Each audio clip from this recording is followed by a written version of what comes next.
Hello, my friends. Welcome to another edition of Friday Reads at Lindy's Magpie Reads. So, what's been happening with me in my reading lately is that I'm finding it hard to find the right match for my state of mind. The humanitarian crisis going on in Ukraine is causing distress. I know I'm not the only one. And so it makes me feel restless, and it's also harder to find the perfect mood or psyche match, I guess.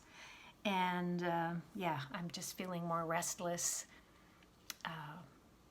But it's also helping me figure out more about my own reading.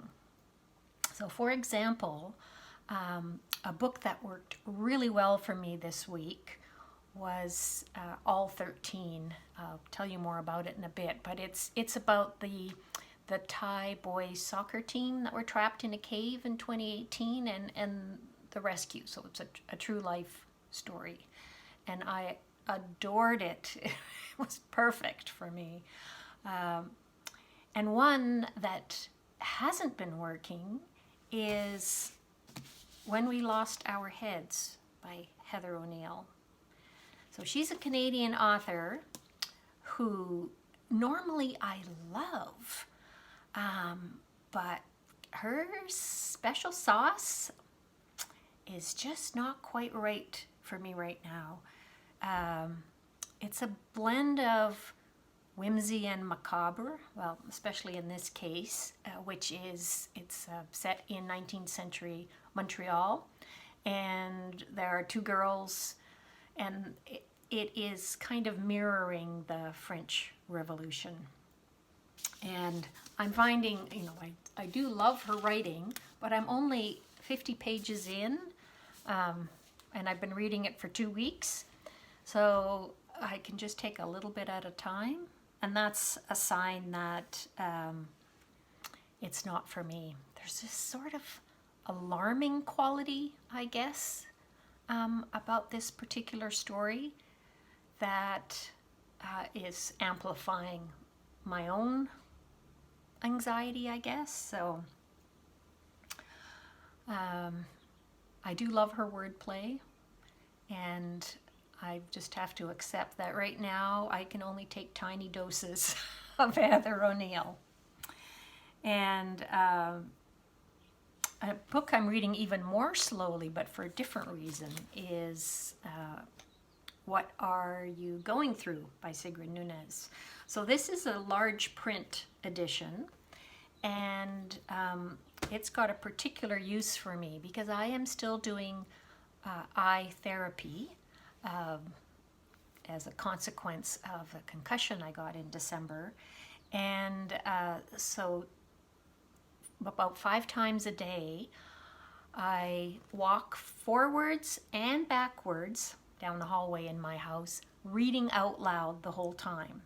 And the large print is what I need for that activity. Try it yourself. See if you find it just as easy to read out loud when you're walking and forward and backwards as it do when you're sitting still. It's interesting. But I have to say that this exercise and many others that I'm doing for my vision are really helping to improve how well I can see. So it's good. And this one I've only got about 50 pages left. So by next Friday Reads, I think that you'll hear more about it from me. I've been listening to the Mabinogion, Welsh traditional stories, and I'm kind of stalled. I listened to the first CD, and this is via Naxos audio spoken word that I can access through my library. And I think partly it's the reason that I'm stalled is partly because of the format. I've got it on my laptop and listen to it there. And usually I listen to audiobooks on my phone with headphones. And I should be able to connect the wireless headphones to my laptop. I just haven't sorted that out yet. So I need to be sitting and listening. Doing mending or knitting, I should be able to do that, but maybe just the second book of the Mabinogion isn't enough to interest me, and I should skip ahead to the third. I'm not sure. So I'm not exactly sure what's happening with that one. But the other audiobook I've got on the go is The Books of Jacob by Olga Tokarczuk, and it's translated by Jennifer Croft, I think. This one is on the International Booker long list, and I'm really enjoying it. I'm about 8 hours in. It's long. It's very long. So I think my app says that I'm 23% into it. So there's a ways to go. Much more enjoyment ahead. At this point, it's kind of reminding me of Anna Karenina a bit, because there are passages that are sort of philosophical ideas, but there's also quite an engaging storyline, or series of storylines from quite a wide range of characters, more than in Anna Karenina. But yeah, it's good. And the audiobook narrators, there's two of them. The man is Alan Rickman, I think his name is. Alan Lewis Rickman. And I haven't heard anything he's done before. When I looked him up, I found him in the Yiddish Book Center, and they called him a Yiddish actor. And the story is set in 1700s, in Poland and other parts of Central Europe and Turkey. So I really like him. The other narrator I'm not quite as enamored with. It's Julie Messer, who's an Israeli-American actor, and she, I think she does fine with Hebrew, I'm guessing. I don't know. But there is an example of, what did she say, the Slivovitz, that she pronounced Slivovitz, or something like that, which maybe that's how they say it in Hebrew. I don't know. But my Polish and Slovak background, it's Slivovitz. That's minor. It's minor. I'm really liking the Books of Jacob. And what else have I got on the go? Oh, short stories. This is Afterparties. Oh, boy, that's fun. Afterparties by Anthony Veasna. And I had kind of been missing short stories. After hearing a short story a day, both from my Advent calendar in December, and then Sean the Book Maniac was reading out loud to me over Voxer, short stories. Then somehow I just had this long gap with no short stories. And when I'm in that kind of restless kind of mood, I really like having something shorter that I know is going to end more quickly. These stories in this collection tend to be about 30 pages long, so they're kind of on the long side for a short story, and I'm really engaged in them. I'm about halfway through this book. I have to say that knowing that Anthony Veasna died at age 28 in December 2020 of a drug overdose has also colored how I'm taking in his stories, which are all about growing up Cambodian American and queer in California. So that's his own background. But there'll be more about that in a future Friday Reads. So altogether in the past week, I have read 13 books, and 6 of those were for the Koreadathon, reading books from Korea, and that readathon goes from March 7th to the 13th. So it's right through till Sunday. And what I'm going to do is a separate video just about the Korean books. So I will very quickly mention them today, but if you're interested in those ones that are Korean, watch for another video. And I will also tell you that there is a cookbook and there is talk about food. So for those of you who like that, it's coming up. I had a lot of books in translation this week and one in French language. So here goes. Dreamers. This is by Yuyi Morales. She is a Mexican-American picture book illustrator and author, and this story is her autobiography in picture book format, and it is done in collage style. And I actually picked it up because last week I read the middle grade novel The Last Cuentista, and in that book that was a story set in the future where there's a group of hundreds of people who leave Earth on these spaceships going to another planet, and a little boy, one of the things that he brings with him as special things is this book, this very book.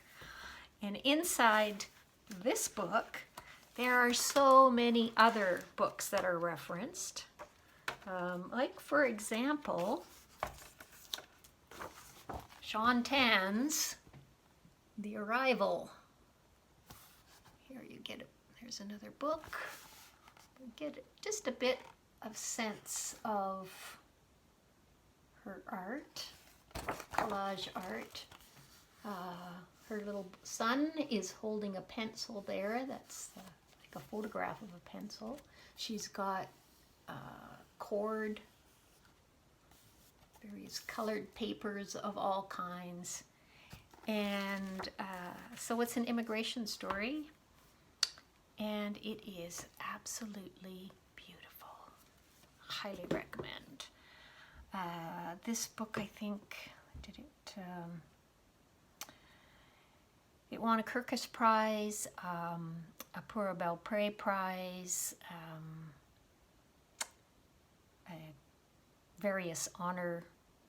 it was on various honor lists and best books. So yeah, highly recommend it. And Jeannie Baker is also a collage picture book creator and a filmmaker as well. She is Australian, and her subjects tend to be the environment. So this one is called The Circle, and it is about godwits. And the godwit does one of the longest migrations of all birds. It will fly for 9 days and 9 nights straight from one end of the planet all the way to the other end, and then do that again in reverse. So they're amazing birds. The problems that happen for these and many other migratory birds is their resting places. When they make such long journeys, they do need to stop and rest.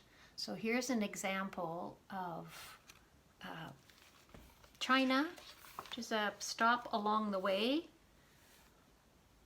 where it's become so built up that it's hard for them to find a place, but they do.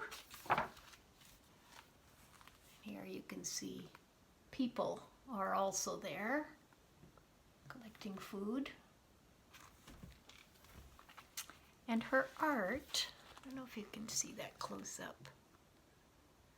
That little girl squatting there, can you see that the texture in her clothing? And the birds, she uses actual feathers. She uses bits of textiles to get this this effect. And then also the overall effect. Looking at the birds from above, there's a plane, and way down below in the ocean you can see a boat. She has, the text tends to be pretty short, as it is in this one. So there's a lot that's going on. So for example, with this boy that's in the story, you can see his crutches here. At the beginning of the story, we saw that he was in a wheelchair. But the other things going on that aren't mentioned, there's a sign that says this is a nature preserve, no dogs or horses. And there's the dog. There's the girl with her leash, and the dog's not on a leash. And the dog is chasing these birds that have just made a journey of thousands of miles. There's people riding horseback too. So there are things for a reader to look at and consider without Jeannie Baker having made any kind of statement verbally. In her pictures, you can see what kind of consequences there might be for these birds if you let your dog run free, for example, on the beach. And here's one of the Korean books, Moon Pops, which is also done in collage. I will just show you one picture. It's based on a traditional folk tale. There were the rabbits who were pounding rice in the moon. And another Korean one. And this one is about the Admiral Lee Shun-sin from the 1500s, and he designed the turtle ship, and it's been made into a story imagining what his life was like. So this is the French book that I read, C'est quoi l'amour? What is love? It is by a French writer who's now living in Quebec, Lucile de Peslouan, and the art is by Genevieve Darling. And this one also has other books in it. So for example, there's Naomi Fontaine's Kessipan. Naomi Fontaine is an Indigenous writer from Quebec. She's Innu. And I love that book. And just to give you more of an idea about the art in here.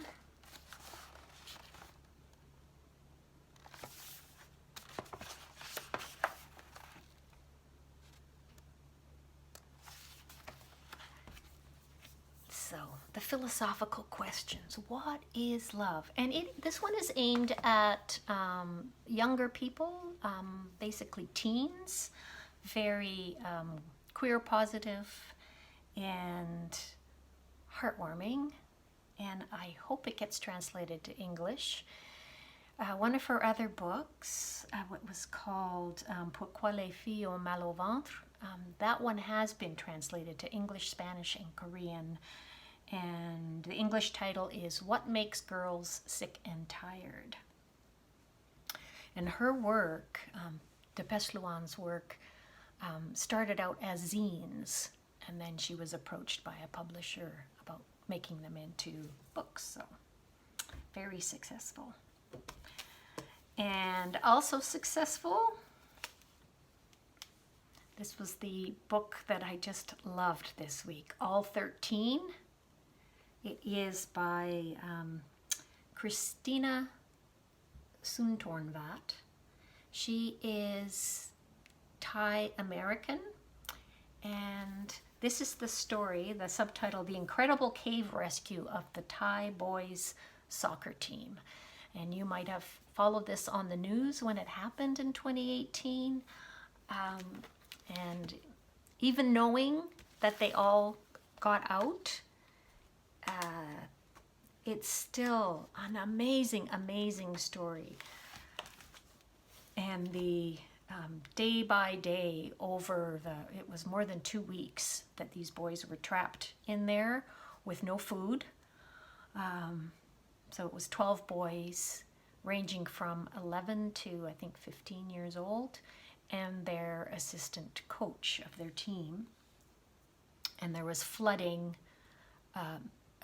flash flooding in the cave. So they weren't in there very long, but that was long enough for heavy rains to flood the caves to such that they weren't able to get out. So they were about a mile in. And what it took to rescue them, instead of waiting for the floodwaters to go down, which it was something like 6 months, or I don't know, it was a really long time, so it was a good thing they didn't wait. But yeah, just such a gripping story, and all of the volunteers as well. So Soontornvat, because her background is Thai, I think that helped her to have that different perspective. For example, when there were communication problems with, some of the foreign helpers that were there, they were experts, but there are certain protocols that could have hampered the rescue, and also that she paid attention to the thousands of local volunteers who were just going above and beyond for days and days and days and weeks, 17 days I think it was, before they all got out.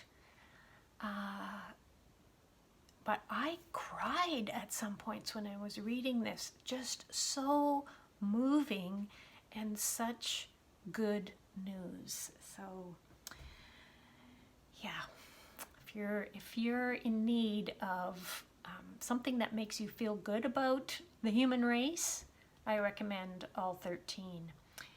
I'm gonna pop a picture of the cover here from Goodreads, because it has got the medals on the cover. It won the Newbery Honor, the Siebert Honor. Siebert is for informational books for kids.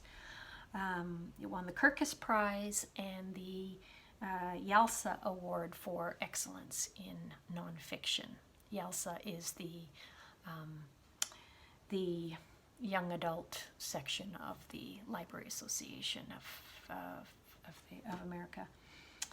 And it also fits a readathon that's going on this month, which is Middle Grade March. And that is hosted by several booktubers, including Amanda at the Curly Reader. Next up, I have a biography of a comfort woman. So Grass is by the journalist and cartoonist Keum Suk Gentry-Kim, and this was translated by Canadian Janet Hong. So I'm going to talk more about this on my Readathon video. It is great. Loved it. Another nonfiction. This one's a memoir, Palimpsest. Subtitle is Documents from a Korean Adoption. And the author is Swedish. Her name is Lisa Ulim Sjoblom. And it's translated by Hanna Stromberg. Also the author and the author's husband, who's Richey Wyver. And it is her story about trying to find out more information about her first parents who are in Korea. And we end up finding a lot about the downside of transnational adoption and how it's basically an industry. But I love this cover. I don't know if you can see that it is it's the shape of Korea, the map of Korea, with a fetus there, or infant, not sure, yeah. More about that in the Koreadathon. I also read this little novel that won the National Book Award for Translated Fiction. It is called Winter in Sokcho, and it's by Elisa Chua du Sapin, and it's translated by Anissa Abbas Higgins. More about this in the Koreadathon. And one more Korean book is The Korean Vegan. That one is a cookbook by Joanne Lee Molinaro. And I have some kimchi making adventures to tell you about, so watch for that. Next up, I have an audiobook called Silent Earth. The subtitle is Averting the Insect Apocalypse, and it is by the entomologist and environmental activist Dave Goulson. He absolutely loves insects, and in between each chapter there's a little tiny interlude where he shares some cool facts about some of his favorite insects. But the book really is an eye-opener, a wake-up call at the shocking disappearance of insects over the past 50 years, and this is across the entire planet. Something like 75% of insects numbers have dropped. So for those of you who don't like bugs, you might think, but that's a good thing. Oh, no. Think about all the pollinating from insects, food for us and for other creatures on this planet. They also keep our soils healthy. Again, we need healthy soils in order to have food. They are invaluable at the recycling that goes on this planet, the decomposing basically, leaves, dung, corpses. We need insects for that. And what else? They control pests, and they're food for other living things. So insects are vital in our ecosystem. And if you read this book, you'll get the message. One thing I really appreciated about this is it's got a positive spin where Goulson is talking about all the things that we can do that will help. So I really liked that. Next up is The Evening Hour by Carter Sickles. So I listened to this book, but it is actually not available in commercial audio format.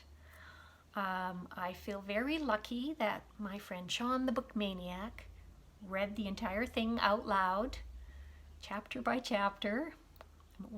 About 2 chapters a week, I think he was doing. And so I was able to listen to it. It's, well, for one thing, it's by a trans author, Carter Sickles. And even though there isn't any trans character in it. I found that knowing that information about the author, it was kind of like, a little bit like with Anthony Veasna So, where knowing about the author and his situation added maybe to the subtext. In this novel, the evening hour is set in the mountains of West Virginia, and there's so much poverty. Our central character, Cole, he's a nursing aide, and he works with old people, and he's also a drug dealer.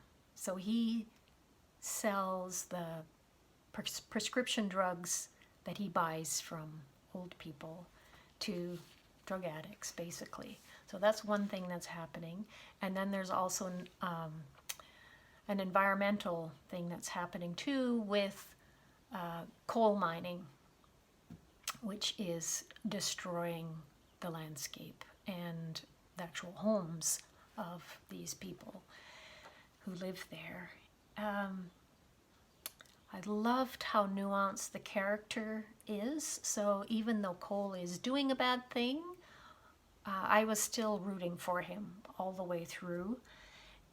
You know, I just felt a lot of compassion for him with his situation of not having enough money and also supporting his grandparents, but also hoping that things will work out okay for him. So that was a good, very good book. And last, Long Live the Post Horn. So this is a Norwegian novel by Vigdis Hjorth and translated by Charlotte Barslund. I did this as a buddy read with my friend Kathy. Very enjoyable. The promotional material for this book, the PR for this book, one of the things it says is that it's tartly hilarious. No, I don't know. Maybe it's just the mind space that I'm in. I did find that there were amusing, kind of wry, funny bits, but mostly Eleanor, the central character, she is in such mental distress. So she's having an existential crisis. And she and two of her colleagues at this PR firm that they own, you know, things just aren't going well. So one of their big jobs is to do marketing for the Norwegian Postal Workers Union. And I used to work at the post office way back in the early 80s for 6 years. And my friend Kathy, that I buddy read this with, worked in the post office for more than 3 decades. And she was also really involved in the union, and she was able to explain to me this one aspect in the book that had to do with a resolution committee. But you don't need to have that kind of background to enjoy this, or even know anything about the post office, really, because it's about our connections with people and how when you're feeling disconnected, there's still a way to go forward. And I was rooting for Eleanor all the way, and great book. That's all I'm going to say. So that's what I have been reading this week. Thank you so much for watching, for sticking with me. And if you're interested in books set in Korea, do come back. Maybe tomorrow or Sunday I will have my next video up talking about Koreadathon. So happy reading, everyone.